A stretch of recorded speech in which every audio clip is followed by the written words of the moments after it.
हमारे सभी YouTube family को बहुत बहुत जय जय श्री सीताराम। हम सभी जो भगवान पर विश्वास करते हैं उनका यही प्रयत्न रहता है कि किसी भी तरीके से भगवान हमारी पूजा से प्रसन्न होकर हमें मनवांछित इच्छा हमारी पूरी कर दें। लेकिन कई बार ऐसा देखा गया है कि जैसे कि किसी ने बताया कि भाई आप ये पूजा कर लीजिए, इतने दिन कर लीजिए, इस समय पर कर लीजिए, शुद्धता और पवित्रता का ध्यान रखते हुए कर लीजिए, और व्यक्ति पूरा मन लगाकर समय से पूजा पाठ करता है लेकिन उसका रिजल्ट शून्य मिलता है। कई बार ऐसा लगता है कि शायद हमारे प्रारब्ध के कुछ कर्म होते हैं जिसकी वजह से हमारे को जो समुचित फल मिलना चाहिए वो नहीं मिल पाता। लेकिन क्या ऐसा भी पॉसिबल है कि इस जन्म में हम कुछ ऐसी गलतियां भी कर रहे होते हैं कि हमारे को समुचित फल नहीं मिलता? जैसे कि आपने देखा होगा कि कई बार साधु संत कहते हैं कि आप हनुमान चालीसा का पाठ करने के साथ में राम राम सफेद कागज पर लिखिए। इस समय पर लगभग 108 बार आप नित्य का नियम बना लीजिए और लिखिए, और व्यक्ति पूरी तरीके से राम जी का जो 108 बार सुंदर सुंदर नाम लिखता है सफेद कागज पर लाल कलम से, क्योंकि इससे हनुमान जी प्रसन्न होते हैं। हम वही काम करते हैं कि हनुमान जी जिससे प्रसन्न हो और हमारे को मनवांछित इच्छा पूरी करने के लिए आशीर्वाद दें। लेकिन उसके बाद भी हमारी कोई इच्छा पूरी नहीं होती। क्या कारण रहता है? एक व्यक्ति ने पूरी तरीके से जैसे बताया गया था उस तरीके से हनुमान चालीसा का पाठ किया। जैसे कहते हैं कि गणेश जी का नाम लीजिए, संकल्प लीजिए, हनुमान चालीसा का पाठ करिए, उसके बाद में राम नाम लिखिए। उसने पूरे नियम के साथ 21 दिन काम किया, लेकिन उसे अपना मन वांछित फल उसका पूरा नहीं हुआ। वो टूट गया अंदर से। क्योंकि देखिए कई बार हम टूट किस लिए जाते हैं? हम टूट इसलिए भी जाते हैं क्योंकि जब किसी दूसरे को पता चलता है कि ये अपनी इच्छा को पूरी करने के लिए भगवान की शरण में चला गया है और वो इच्छा पूरी नहीं होती, तो लोग उपहास उड़ाते हैं, कहते हैं कि यार हमें तो वैसे पहले ही मालूम था कि तेरी इच्छा पूरी होनी नहीं है, अरे मेहनत करो। लेकिन हमारे को समझनी ये बात है कि ये जो इच्छाएं आती हैं, चाहे कोई वो तामसिक इच्छाएं हों चाहे वो सात्विक इच्छाएं, वो आपके अंदर से जोर मारती हैं। अगर आपका कहीं खेलने का मन है, कोई किताब पढ़ने का मन है, तो अगर कोई आपसे कहेगा यार ये किताब पढ़ अच्छी है, नहीं, आपका अंदर से मन आएगा, अंदर से फीलिंग आएगी। आप खुद कोशिश करके देखना कि जब बीमार होते हैं तब ना आपको खाना अच्छा लगता है, ना पीना अच्छा लगता है, ना कोई आपका चाहे कितना अच्छे से अच्छा सॉन्ग चल रहा हो वो आपको अच्छा नहीं लगा, आपके कितने अच्छे से अच्छे एक्टर एक्ट्रेस की फिल्म आ रही हो आपको वो अच्छी नहीं लगेगी। हो सकता है कि आपके परम मित्र आपके सामने बैठे हो, उनकी बातें तक आपको अच्छी ना लगे। क्यों? क्योंकि आपका शरीर जो है वो ये कह रहा है कि भैया इस समय मेरे को आराम चाहिए। और अगर आप उस शरीर के साथ में जबरदस्ती करते हैं ऐसे समय में, तो और ज़्यादा खतरा बढ़ जाता है, बीमारी और ज़्यादा बढ़ जाती है। तो कहने का अर्थ है कि कोई आपको जबरदस्ती ये पूजा पाठ नहीं करवा सकता, आपके अंदर से ही फीलिंग्स आती है, चाहे वो किसी भी कारण से आए, चाहे हम अपनी मनवांछित इच्छा पूरी करने के लिए, या फिर हम अपने इष्ट आराध्य के साक्षात दर्शन करना चाहते हो, या फिर हम आध्यात्मिकता की तरफ बढ़ना चाहते हो। मतलब कहने के लिए कुछ भी आता तभी है जब हमारे अंदर से फीलिंग होती है। इसलिए अगर कोई हमारी मजाक उड़ा भी रहा है तो वो उसके कर्म है। लेकिन अगर ईश्वर की कृपा से हमारे अंदर कोई पॉजिटिव इच्छा पैदा हो गई है तो उसको हमें छोड़ना नहीं है, सिर्फ इसलिए कि लोग उसका मजाक उड़ा रहे हैं।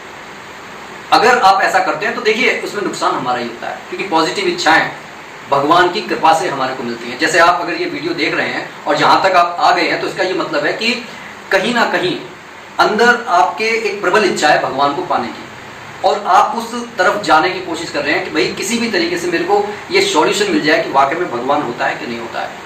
इसमें आपको अगर मान लीजिए आपको आपके प्रश्न का जवाब नहीं मिलता, आप दूसरी वीडियो देखेंगे, लेकिन आपका दिमाग कभी उल्टी सीधी वीडियो देखने की तरफ नहीं जाएगा। तो कहने का ये अर्थ है कि जो कुछ हो रहा है वो ईश्वर की कृपा से हो रहा है। तो हमारे को दूसरों की बातों की बजाय अपने मन का मंथन करना है कि आखिर कमी कहाँ रह गई है। अगर कोई बच्चा अपनी क्लास में कम नंबर लेकर आता है और ये कहता है कि भाई मैंने तो बहुत मेहनत की थी, तो दूसरों की बातों से हमारे को सॉल्यूशन नहीं मिलेगा, हमें सॉल्यूशन मिलेगा अपने मन में मंथन करके कि आखिर गलती कहाँ पर हुई है। तो सबसे बड़ी बात तो ये होती है कि जब हम राम नाम लिखने के लिए बैठते हैं तो सबसे पहले तो ऑटोमेटिक ये बात हमारे मन में आनी चाहिए कि कोई तामसिक इच्छा अगर हमारे मन में पनप रही है तो उसको बिल्कुल हमें बदल देना चाहिए। देखिए, एक किसान का सिर्फ ये कर्तव्य नहीं होता कि वह अपने खेत में बीज को बो देता है, क्योंकि बीज को बो देने से काम खत्म नहीं हो गया है। जो बीज बोया गया है हमें ये भी देखना होगा कि वहाँ आसपास में खरपतवार ना हो, उसको समुचित सिंचाई की व्यवस्था हमें करनी होती है, साथ ही उसमें खाद भी डालना होता है। पूरी तरीके से हमें ये देखना होता है कि ऐसा ना हो कि पंछी आकर उस बीज को खा जाए, सूरज की रोशनी उसे मिलनी चाहिए। अब बात ये उठी कि हमने राम नाम का बीज बो दिया, लेकिन क्या हमने उसकी सिंचाई की भक्ति से? क्या हमने वो जो हमारे अंदर जो फीलिंग्स आनी चाहिए, जो पॉजिटिव फीलिंग जो एक तरीके से सूरज की रोशनी का काम करती हैं, क्या हमने वो देने की कोशिश की? क्या जो बुरे विचार हमारे अंदर पैदा हो रहे हैं हमने उस खरपतवार को काटने की कोशिश की?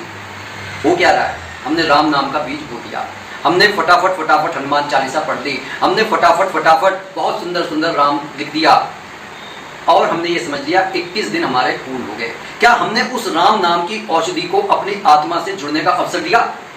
तो सबसे पहले तो जो हम गलती कर रहे हैं वो यही कर रहे हैं कि राम नाम जो है जिसमें बहुत शक्ति है उसे हमें आत्मा से जोड़ने के लिए जब हमने राम नाम लिख दिया, हमें ऐसा लगता है कि आज्ञा चक्र में झंझनाहट हो रही है। शांति के साथ लिखने के बाद प्रणाम कीजिए जो आपने राम नाम लिखा है, और उसके बाद में चिंतन कीजिए कि वो राम नाम आपके हृदय में उतर रहा है, प्रकाशित हो रहा है। कभी आप आंखें बंद करना, आपको ऐसा लगेगा कि आपके हृदय से लेकर यहाँ आज्ञा चक्र से एक रोशनी निकलती चली जा रही है, तब आपको एहसास होगा कि वो उतर रहा है। इसका मतलब वो राम नाम की औषधि आपके अंदर उतर रही है। अब अगर आपको ये इतनी अच्छी फीलिंग हो गई तो आपको ये समझना चाहिए कि अब उनकी कृपा आप पर हो रही है, अब ये कृपा हमारे पर बनी रहे, ये कम ना हो। इसके लिए हमारे को ये करना होता है कि अहंकार से बचना होता है। हमें ये नहीं कहना यार मेरे को इतनी अच्छी फीलिंग हो गई है अब तो भगवान का आशीर्वाद, नहीं भैया, भगवान का आशीर्वाद है, इसे मेंटेन करना आपका। आप एक बार बताइए, आप जिम गए, आपने खूब बॉडी शॉडी बना ली, बॉडी शॉडी बनाने के बाद में अब आपने थका पेल कुछ भी खाना पीना शुरू कर दिया, आपने ध्यान ही नहीं दिया, तब क्या होगा? और साथ में फिर अब आप बॉडी बिल्डिंग भी करना आपने बंद कर दिया, आपने जिम जाना बंद कर दिया, योगा करने बंद कर दी, क्या होगा? वो जो आपने मेंटेन जो अपने आप को किया था वो डिसबैलेंस हो जाएगा, आप थुल हो जाएंगे और हो सकता है कि ऐसी स्थिति में पहुंच जाए कि अब आप करने के लायक ना रहे। तो इसलिए अपनी स्थिति को आप ऐसा ना बनाएं, ईगो को बिल्कुल अपने से टच ना करने दें। कई बार हमें इस बात का ईगो हो जाता है कि हम कुछ गलत नहीं कर सकते, और किसी ने हमारे से कह दिया कि भाई आपने कुछ गलत किया है तो मेरे को ये स्वीकार करने में हिचक नहीं होनी चाहिए, हाँ मेरे से गलती हुई है। दूसरा सबसे बड़ी चीज कि देखिए इस समाज में बहुत सारे ऐसे लोग हैं, कई बार हमारे को खुद आवश्यकता पड़ती है कि कोई हमारी मदद कर दे, तो हमें ये सोचना चाहिए अगर कोई किसी को हमारी मदद की जरूरत है तो हम उसकी मदद करें, और ये सोचकर ना करें कि हम उसके ऊपर कोई एहसान करें, ये सोचकर करें कि भगवान ने हमारे को चुना है उसकी मदद करने के लिए। तो एक तो अहंकार भाव नहीं रहेगा, और एक ये रहेगा कि भगवान का हम शुक्रिया करेंगे कि भाई आपने मेरे को इस लायक समझा। हमेशा ध्यान रखिए, अगर आप देने की स्थिति में हैं तो आप उस भगवान का शुक्र मनाइए कि आप याचक नहीं हैं, आप दान करता हैं। लेकिन ये मत भूलिए कि जो कुछ आपके पास है वो उसका दिया हुआ है, आप उसकी इच्छा के बिना एक जो है सांस नहीं ले सकते। तो सबसे जरूरी चीज कि आपने मौन साधना की, राम जी को अपने अंदर महसूस किया, आत्मा से जोड़ने की कोशिश की, आप दूसरे की मदद के लिए आगे बढ़कर गए।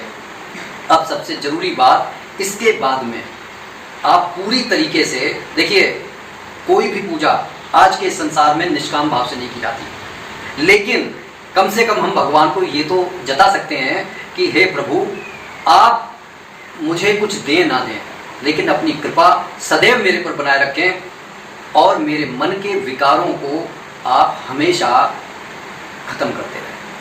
हमेशा अपने मन में ये विचार रखें कि देखिए उनकी आंखें मेरे को देख रही हैं। जैसे एक चोर को मालूम होता है कि भाई पुलिस उसको देख रही है तो वो चोरी नहीं करेगा। आप अपने मन के अंदर ऐसी व्यवस्था कीजिए कि अगर कोई भी विकार आपके अंदर पैदा होता है तो भैया आप दुनिया से छुपा सकते हो, लेकिन उस परमपिता परमात्मा से नहीं छुपा सकते जो आपको देख रहा है। उसके बाद में देखिए कि आपके जीवन में कितना बड़ा परिवर्तन होता है। जो आपको को जरूरत है वो चीज ईश्वर किसी ना किसी तरीके से खुद व्यवस्था करके किसी ना किसी को निमित्त बनाकर आपके पास भेज देगा, लेकिन आपके पास कमी नहीं होगी। अगर हमारे साथ कुछ गलत हो रहा है तो इतना ध्यान रखिए, उसको दोष मत दीजिए। ये मानिए कि भाई कुछ गलत अगर मेरे साथ हो रहा है तो मैंने कुछ गलत किया होगा। भगवान के विधान में ये नहीं है कि गलती नहीं होती। यहाँ इस संसार के जो जज हैं उनको आप मैनिपुलेट कर सकते हैं, वो कुछ गलत कर सकते हैं, लेकिन वहाँ का जो न्याय है वो बिल्कुल सटीक होता है। तो महाबली हनुमान जी की कृपा और प्रभु श्री राम जी की कृपा अगर पानी है तो जो मैंने ये आपको बात बताई है इनको जीवन में धारण कीजिए। जीवन में धारण करने के बाद में 3 चीज़ें और अपने जीवन में इंक्लूड कर लीजिए कि किसी के बारे में बुरा सोचना नहीं, किसी के बारे में बुरा कहना नहीं और किसी के बारे में बुरा करना नहीं। उसके बाद में देखिए कि महाबली हनुमान जी, और फिर महाबली हनुमान जी तो जब आप राम जी की शरण में चले गए और हनुमान चालीसा का पाठ कर रहे हैं तो हनुमान जी तो दौड़े चले जाते हैं मदद करने के लिए, क्योंकि वह इस कलयुग के जागृत देवता हैं। अपने मन में इस धारणा को बिठाने के बाद में आप पूजा में लग जाइए। आपके मनोरथ अवश्य 101% आपके जो मनोरथ तो पूरे होंगे ही होंगे। अगर आपको कोई और प्रश्न चाहिए तो मैंने एक हनुमान बाबा के नाम से प्लेलिस्ट बना ली है, आप उसको जाकर सर्च कर सकते हैं। और इसी के साथ मैं अपनी वाणी को विराम दे रहा हूँ। आप सभी भाई बंधुओं से मेरी विनम्र प्रार्थना है कि इस चैनल को सब्सक्राइब कर लें, एक छोटा सा सुंदर सा प्यारा सा इसके नाम का कमेंट कर दें, वीडियो को ज़्यादा से ज़्यादा शेयर करें जिससे सनातन धर्म के प्रसार होने में भी मदद मिले। इसी के साथ मैं अपने बात को यहीं पर समाप्त कर रहा हूँ। बोलिए जय जय श्री सीताराम।